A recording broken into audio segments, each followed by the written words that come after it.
Hi everyone, my name is Kelvin. Today we will have family educators from Cornerstone Community Services and their spouses with us. We're going to talk about parenting styles. All right, so before we go into that, let's get them to introduce themselves. Hi, I'm Joshua. Hi, me. We're a wife of Joshua and we're married with three kids. The youngest is 4 and the oldest is 10. I am Esther Lai. I've got two grown-up boys. One's 29, the other's 26. I am Joshua, husband of Esther. Two Joshuas. All right, so it's dinner time. Let's eat.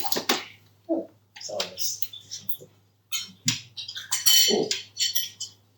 All right, to start off, okay, maybe you can share, what are some joys of parenting that you've experienced in your journey? okay. It's very I think at different age you have different things coming along that we find very exciting. To me, it's that the first time he called me daddy, that was very, very enjoyable. And when they show concern to you, I think I still remember my kids was once, I don't know how old was he, I don't know. We were walking around the road. About 5, I think. Yeah, I missed a step. I actually missed a step. I nearly fall. Then my kid immediately hold me and turned back and said, sorry dad, I didn't warn you when I saw that. So it was really such a great joy. Yeah. So for me, I think it's very rewarding having somebody with you and looking at the fruit of all your training. But also, I want to say that we think that we train our kids. A lot of times, I find that my kids are training me in my patience, and how I handle things, not to go gaga when things happen. Yeah. How about me? Okay, how do you enjoy your parenting? Yeah, I think like Esther was saying, parenting is a journey. I think it's really learning and growing learning more about myself, learning more about my children. And I think the joy of always the children coming back and saying, Mommy, I love you, giving you that hug and knowing that, they have such a simple love towards us, nothing conditional, like I agree. For me, it's really seeing them grow up in different stages, and most importantly, being healthy, being able to run, jump, to laugh, and even cry together with you. And that makes me really happy whenever I see them go through those stages. Yeah. I think in parenting really there's many joys. Yeah, and we need to focus on that more. But definitely, if we all know, to be realistic, there are also challenges, some struggles. Yeah, we all like to weigh in on that. Okay, what are some of the common struggles? That you experience. When you begin to hear the very things that you say, spoken by your kid. And I remember one time I said to him, why don't you just talk properly? He was about, I think, preschool age. He was about 6 years old. I said, why you so yell? He said, oh, Mom, because you yell. And I said, no, I don't. I said, no, any respectable type of person. And this boy, he went to record my voice. He went to record it. And then at the dinner table, like this, he played it out and he said to everybody, so is this yelling or not? And I really had that knowledge that, yes, sometimes we are not careful with our children not to do certain things, but we end up doing it, and our children are so fast, they're so quick to check that. Yeah, so. I think for child parenting, sometimes as adults we can be very impatient. Sometimes we expect our children to think like us. But the truth is that children, they're still growing. So really learning to slow down, and learning when, and how to adjust our acne or our, find suitable intervention at the different ages. And not just at the different ages, but even for the different children, because each child's personality is very different. Some like it, some like Chinese say, 吃了不吃硬.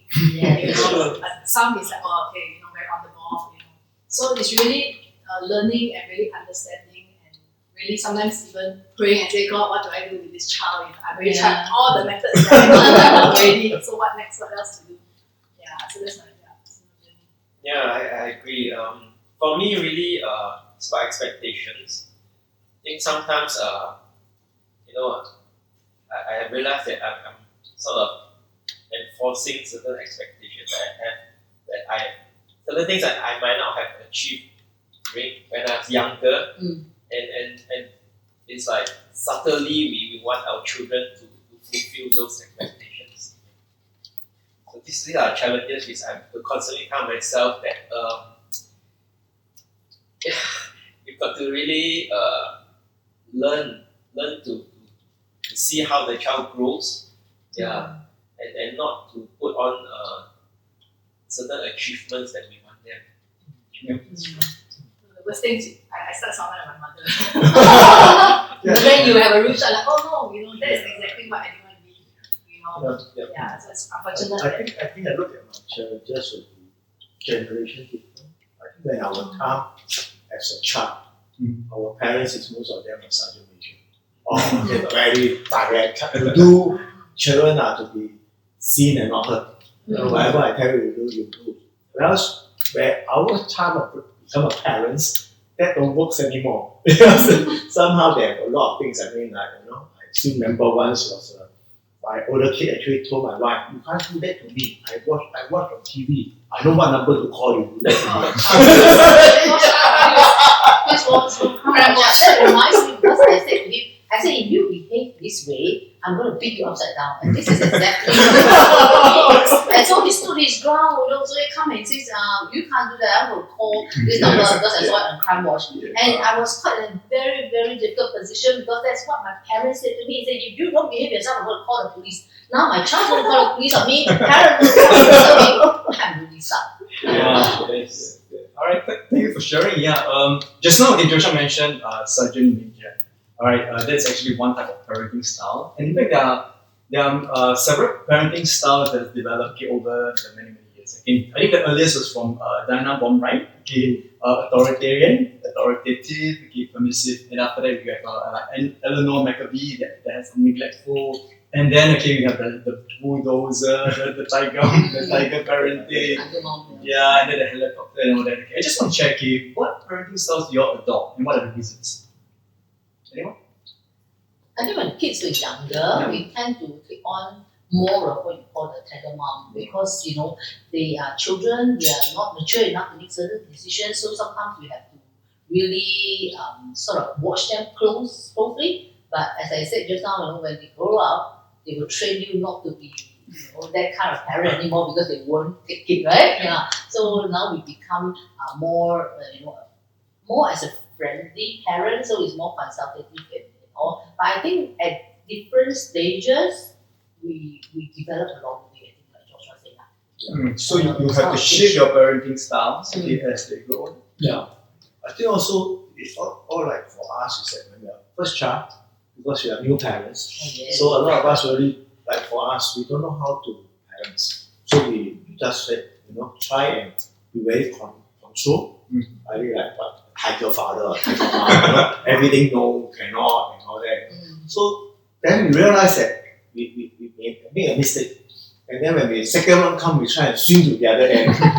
Seem to be very much let them do whatever practice they want and all that. Be more free to do their things. So that's where, but I think it seems us which age group they are in, we may be different style of doing it. Also, whether you have one child, two child, I think for your three children, third child, the style will be more or less different. We start to mature along the way as parents. Then we have become more and more. As after that, my wife become a family educator. Then we start to learn more things of how to parent our child. So there's quite different around that. Also because we realized then that using this, tiger mom or this very authoritarian style and very protective and all isn't doing very well for our kid. So my eldest kid, right, even when he was in primary 4, he couldn't ride a bike. We always give him training wheels and then there will be dad on one side, mom on one side, the helper on one side, the grandfather following in case he falls.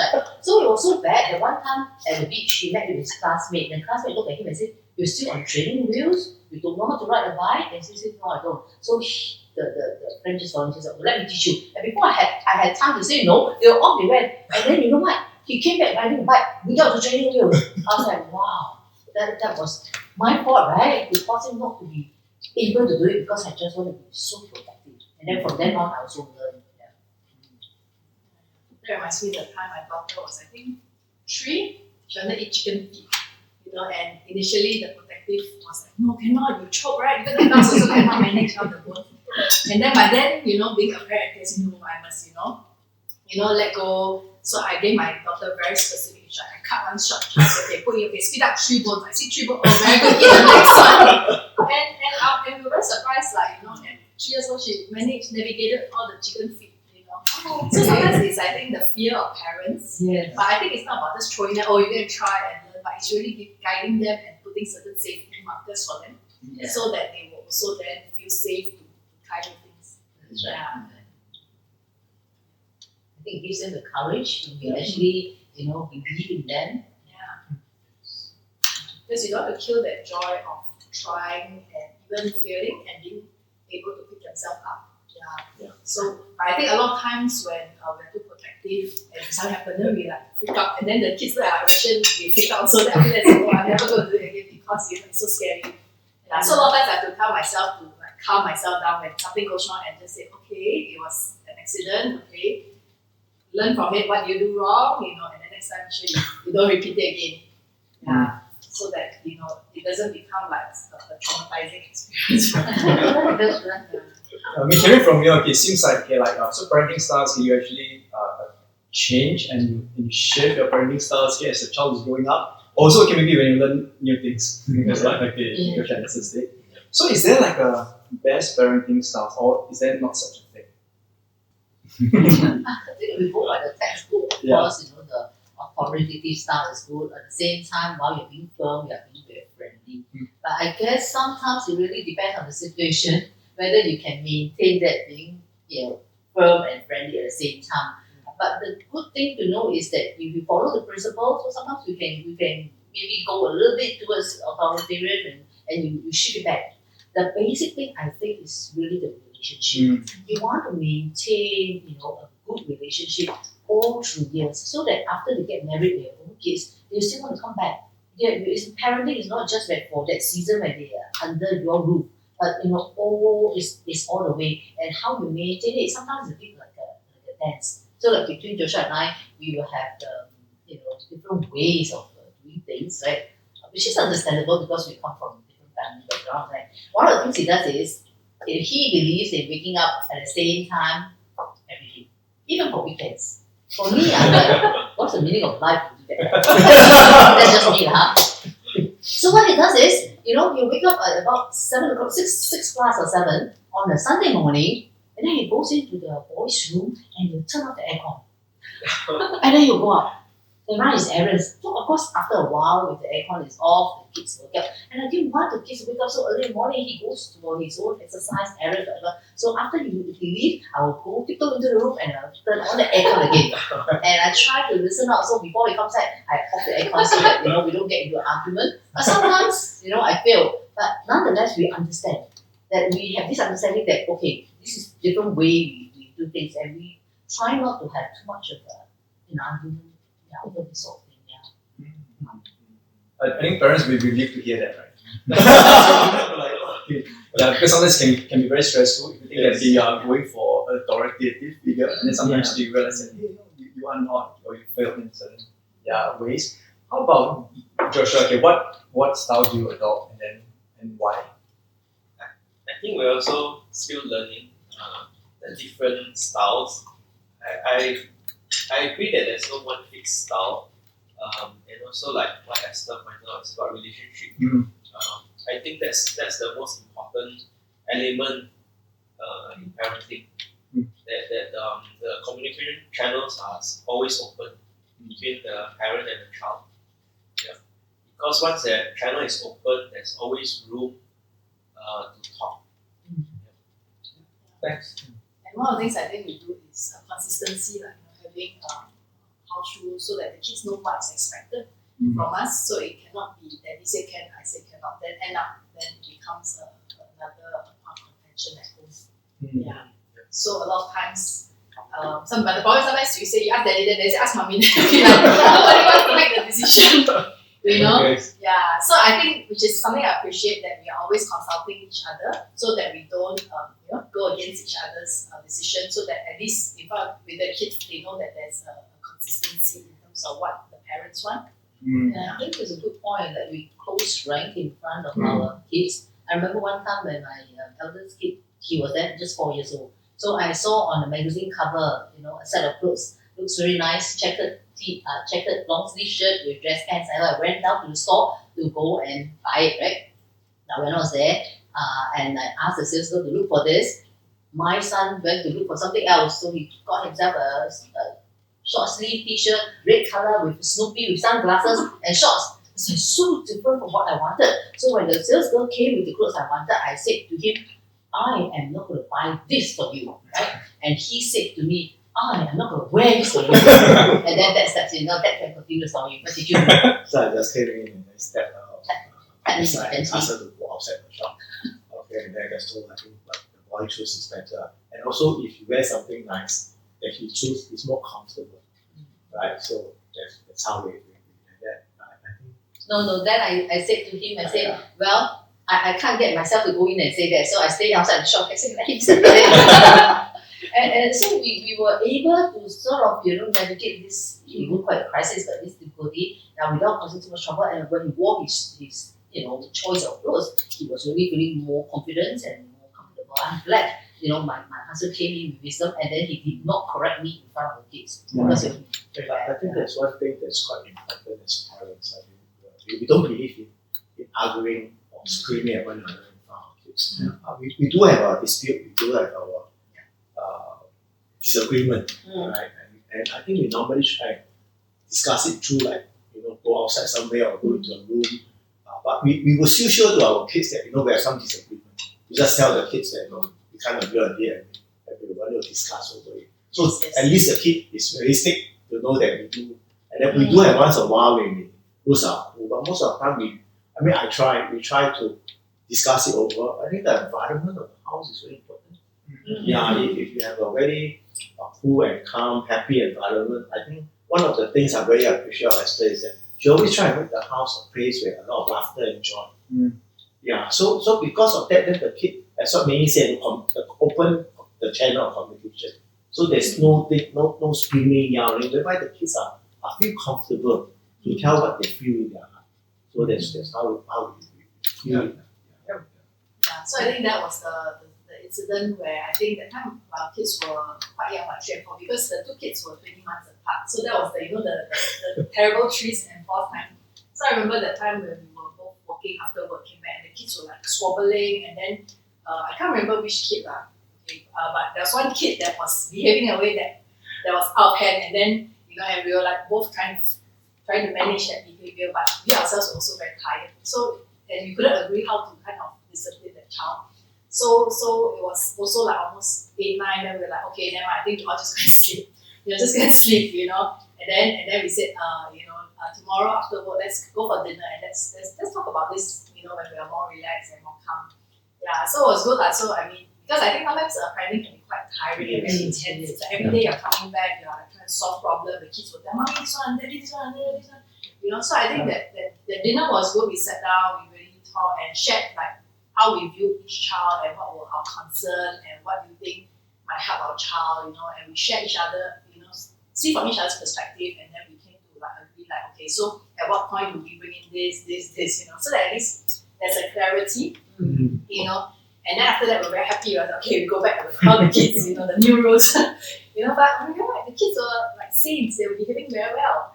So and on hindsight, I look back, I realized I think before that we were both very angsty and very uptight. So I think the kids were also reacting to our our mood So the atmosphere is very important. I think for couples that how the state of the parents also affect the mood of the thing. So that's something that and that's very true. Yeah, thanks for sharing. Yeah, because actually it reminded me of a common question that we have. Is like people always ask here, if my parenting style is different from my spouse, usually how do you actually resolve that? Maybe you can hear from Esther. I think the important thing is actually to compliment and support each other. I still remember that sometimes, because I come back home, I may be stressful. And when I'm stressful, I tend to be angry. Okay, so Esther normally was support there and tell the kids, that is very stressful. So try not to be inside there. But a lot of times, I think, because of the open communication, we do have one-to-one talks with our kids. So it may be different, but different is actually sometimes a compliment.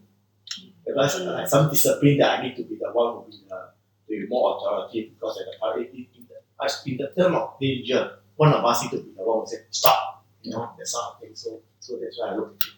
Yeah, actually, I look through the window when I see him coming and I look at his face, I go back and tell him, that's like a bear that's lost his cub. So, just, give him some time, some slack, okay, don't go and that and whatever, right? So they also understand. And sometimes when I get too stressed out, also he will tell the kids as well. Yeah, I think we have that understanding. And my kids know, right, when they need a lot of love and nurture, like the kid fell down, right? When I was not in Singapore, the dad show him, that's where your handy class is. My mom comes out, oh no, and then clean it. I said, then the kid says, mom and dad's different. Yeah, we're different, and we can accept it and we can acknowledge it, but we are not attacking each other based on our differences, but we are embracing and saying, okay, how can we work together as a team despite our differences? That's a very good point, I think. So end of the day, I think it's about communication between husband and wife. Yeah, to actually really hear out one another, because I think opposite attracts, right? That's why you can So I think the key is to celebrate the differences and not to shame one another or to think that hey, how come you're weird, you don't think like me, but to really share with one another the perspective. I think when we feel heard, then we will be able to accept the other person's perspective as well. And then we can really come together and talk about how you want to move forward and how you want to handle the situation. And I guess every situation is different. All right. And then also our kids, when they grow up, I think they are quite from needing like love and affection, they can be very young to like they treasuring more like freedom and privileges as they go into teenage years. I think our styles really need to just shift as well. So maybe to conclude, like if you're gonna ask your one quick tip for parents out there who are listening, what would that be? Anyone? Someone said that parenting is like flying a kite. Sometimes you need to hold. I mean, definitely you have to hold the string on throughout. Which I think the holding on is the relationship. I think no matter whatever, don't kill the relationship. I think like what John said, there must always be a channel back, and they must know that we love them. There must always be that love and acceptance. But yet, at times we need to pull them in. At times we have to let them go. So I think that's the art of parenting: when to let go and when to pull in. Truly an art and a science. Yes, it is. Yeah. Yeah. I always say that, we are families and we are not enemies. So even if we don't like what the other person do, we must always remember that we are all together in the same team. So we are always working together to resolve our problems. So we won't be like, if our son misbehaves, then we say your son. If the son does well, then it's my son. It's always our children, our problem, our family, our challenges. We work together. That's great, thank you. The Joshua's? I think, like I mentioned earlier, the communication. For me, whenever one of my child wants to talk, I'll just put things aside. Just listen to them. So that is also a process of building the relationship with them. Because if they always see me as busy, after a while they will just assume that I'm always busy. Someone said the best gift you can give to your child is your presence, your presence. Because sometimes we can be there, but we are really thinking about work, and we are there and not there. Kind of like to be there with them, I think it's very precious. I think for me is that I remember last time when we were young, my parents said, "You do like this, next time to know what you're going to be." To be true, as a parents, we really don't know what our child DNA and how is he going to achieve. In a sense that everybody are having a special thing inside them. So we have to look at our kids that he is special and try not to mold him into me. That's where I always try and hold myself back. Wherever I am is me. Wherever they're going to be is them. So that's where, as a parents, we need to support and celebrate their achievement and their goal. So that's why I think the parenting is well. That's great. Thank you so much. Okay, I want to thank me and Joshua and Esther and Joshua for today's conversation. I hope you have learned something and you have grabbed something from today. Bye. Bye.